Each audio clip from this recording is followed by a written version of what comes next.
Hello everyone, welcome back. Sakshi किचनमध्ये आपलं स्वागत आहे. आज आपल्याला एक थोडी वेगळी रेसिपी आपल्याला पाहायची आहे. रोजच्या जेवणातलीच आहे आणि एक उसळीचा प्रकार आहे आपल्याला बनवायचा आहे. नेहमी आपल्याकडे उसळ ही बनवली जाते. वेगवेगळ्या प्रकारचे कडधान्यांपासून उसळी बनवल्या जातात. तर आज आपल्याला जी उसळ बनवायची आहे ती मटकीची उसळ बनवायची आहे. मोड आलेल्या मटकीची उसळ रोज आपल्या जेवणात बनवलीच जाते. वाटपामध्ये बनवली जाते, अजून वेगळ्या पद्धतीने बनवली जाते. आज मी तुम्हाला थोड्या वेगळ्या पद्धतीने ही रेसिपी दाखवणार आहे. अशा पद्धतीने पण तुम्ही जर ही रेसिपी बनवली तर खूप छान आणि टेस्टी अशी ही रेसिपी होते. 2 घास जास्तच खाल, चपाती किंवा भाताबरोबर पण नुसती खूप छान अशी ही रेसिपी तयार होते, ही उसळ तयार होते. तर मी ज्या पद्धतीने दाखवते त्या पद्धतीने जरूर एकदा तुम्ही करून पहा. तर आपल्याकडे ही रेसिपीकडे वळण्याआधी आपल्याला चॅनलवरती सबस्क्राईब करायचं आहे, लाईक करायचं आहे, शेअर करायचं आहे. जर तुम्ही चॅनलवर नवीन असाल किंवा तुम्ही चॅनल अजूनपर्यंत सबस्क्राईब केलं नसेल तर माझ्या चॅनलला नक्की सबस्क्राईब करा, जेणेकरून तुम्हाला नवीन व्हिडिओज पाहता येतील आणि तुमच्या मित्रपरिवारांनाही शेअर करा, जेणेकरून त्यांनाही नवीन व्हिडिओज पाहता येतील. माझ्या सर्व रेसिपी साध्या सोप्या पद्धतीने आहेत दाखवलेल्या. तर चला वळूया आपण आता आपल्या रेसिपीकडे. तर मी हे जवळजवळ पाव किलो एवढे मटकी घेतलेली आहे. एक दिवस अगोदर भिजत टाकून एक दिवस त्याला मोड आणून चांगले घेतलेले आहेत. मोड पण बघा कसं छान आणलेलं आहे आणि व्यवस्थित स्वच्छ असे धुवून घेतलेले आहेत. छान असे मोड आले ना की मटकीची भाजी खूप छान अशी खाण्यासाठी लागते, सुरेख टेस्ट लागते त्याची. सुकीही तुम्ही बनवू शकता, नुसती अशीच कांद्या टोमॅटोमध्ये पण परतून बनवू शकता. पण आपल्याला आज जी बनवायची आहे ती वेगळ्या थोड्या पद्धतीने बनवायची आहे. स्वच्छ धुवून घेतलेले आहे आपण मटकी, कारण मटकीला हा वास येतो, त्यामुळे थोडी स्वच्छ धुवून घ्यायची आणि कोरडी करून घ्यायची. इथे मी पाव किलोच्या हिशोबाने मी तेल, तिथे 2 चमचे तेल घेतलेलं आहे. हिंग आणि कढीपत्ता फोडणीला टाकलेला आहे. तेल चांगलं गरम झाल्यावरती तडतड आल्यावरती आपले कढीपत्ता आणि हिंग टाकायचं आहे. आता ह्याच्यात मी मोठे 4 कांदे कापून घेतलेले आहेत, बारीक चिरून घेतलेले आहेत. ह्या रेसिपीला कांदा आणि टोमॅटो जास्त प्रमाणात लागतो, तर त्यासाठी मी 4 कांदे आणि 2 मोठे टोमॅटो कापून घेतलेले आहेत. तर आता कांदा आपण थोडा गोल्डन ब्राऊन होईपर्यंत परतून घेऊया तेलामध्ये. तो परतून झाला का नंतर आपण ह्याच्यामध्ये टोमॅटो ॲड करून घेऊया. तर कांदा आपल्याला चांगला परतून घ्यायचा आहे. तुम्हाला जर ह्याच्यामध्ये बाकी इंटिग्रेटर पण टाकायचं असेल तुमच्या पद्धतीने तर तुम्ही टाकू शकता, पण एकदा तुम्ही या पद्धतीने जरूर करून पहा. आता आपल्याला याच्यामध्ये मी थोडीशी कोथिंबीर टाकली फोडणीमध्ये. मी प्रत्येक वेळेला सांगते, फोडणीत कोथिंबीर टाकली का त्याला खूप टेस्ट अशी छान येते भाजीला किंवा रेसिपीला. कोणत्याही पदार्थ असून दे, म्हणजे उसळ असून देत, मिसळ असून देत किंवा आमटी असून देत, याला तुम्ही फोडणीत कोथिंबीर टाकली ना की खूप छान असा स्वाद त्याला येतो. आता मी हे 2 बारीक चिरलेले टोमॅटो ह्याच्यामध्ये ॲड करते आणि चांगल्या प्रकारे आपल्याला हे मिक्स करून घ्यायचे आहेत.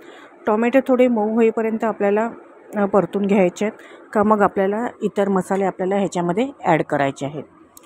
तुमच्याकडे जे मसाले अवेलेबल असतील ते मसाले तुम्ही ह्याच्यामध्ये टाकू शकता. माझ्याकडे जे अवेलेबल आहेत ते मसाले मी ह्यात टाकते आहे. मी शक्यतो मालवणी मसाला, काश्मीरी मसाला यूज करते, त्यामुळे माझी ह्या रेसिपी सर्व मालवणी पद्धतीच्या असतात. तर आता ह्याच्यामध्ये मी 2 चमचे काश्मीरी मिरची पावडर, 1 चमचा धने पावडर टाकले आहे, 2 चमचे मालवणी मसाला टाकायचा आहे आणि 2 चमचे मी काळा मसाला टाकते आहे. ह्याच्याने खूप छान अशी टेस्ट येते काळ्या मसाल्यामुळे. आणि आपल्याला टाकायचं आहे 1 चमचा हळद. आता आपण हे सर्व साहित्य टाकून घेतलेलं आहे आणि 1 चमचा मी टाकणार आहे गरम मसाला, कारण आपण याच्यामध्ये खोबऱ्याचं वाटप नाही टाकणार आहोत. आपल्या कोकणामध्ये जास्त करून खोबऱ्याचं वाटप करून ही भाजी ही बनवली जाते आणि आणखीन थोडं सुकी भाजी हवी असेल तर कांदा टोमॅटोमध्ये परतून आपली ही भाजी तयार केली जाते. पण आज जी मी पद्धत दाखवणार आहे ती थोडी वेगळी आहे, डिफरंट आहे, त्यासाठी हा व्हिडिओ शेवटपर्यंत पहा. आता मी जे मोड आलेले मूग आहेत, मटकी आहेत सॉरी, ते आपण ह्याच्यामध्ये ॲड करायचं आहे आणि चांगल्या मसाल्यामध्ये परतून घ्यायचे आहेत आपल्याला. मीठ आपल्याला ह्याच्यामध्ये नंतर टाकायचं आहे. थोडी भाजी शिजून द्यायची आणि मग आपल्याला मीठ टाकायचं आहे. मटकी शिजायला जास्त टाईम लागत नाही, लवकर ती वाफेवरती शिजली जाते. कुकरमध्ये लावला तर त्याचा मेन होऊ शकतो. जर कुकरमध्ये तुम्हाला झटपट करायचं असेल तर फक्त वाफ काढून घ्यायचे, शिटी न करताच तुम्हाला ती शिजून घ्यायची आहे. तर आता आपण त्याच्यामध्ये 1 ग्लास पाणी टाकूया आणि थोडं परतून घेऊया. मस्तपैकी आपण परतून घेतलेलं आहे. तर आता ह्याच्यामध्ये आपल्याला एक इंटिग्रेटर ॲड करायचं आहे, ते म्हणजे आपल्याला नारळाचं दूध. हे मी 1 नारळाचं दूध, छोटा नारळ होता त्याचं दूध काढून ठेवलेलं आहे आणि हे नारळाचं दूध आपल्याला ॲड करायचं आहे. हे इंटिग्रेटर टाकल्यामुळे या भाजीला खूप छान अशी टेस्ट आणि चवीला इतकी अप्रतिम होते की तुम्ही भाताबरोबर पण तुम्ही नुसतीच अशी खाऊ शकता. चपातीबरोबर तर खूप छान लागतेच, चपाती किंवा भाकरी परोठ्याबरोबर, पण भाताबरोबर पण नुसती तुम्ही मिक्स करून खाल्लात तरी खूप छान अशी टेस्ट ह्याला येते. तर अशा पद्धतीने जरूर तुम्ही एकदा करून पहा रेसिपी ही. आता मस्तपैकी आपल्याला उकळी आलेली आहे. आपण थोडंसं वाट पाहूया थोडी शिजेपर्यंत. मीठ टाकलं आहे मी थोडं चवीनुसार. मस्त अशी उकळी येऊन राहिलेली आहे. ऑलमोस्ट मटकी आपली शिजत पण आलेली आहे.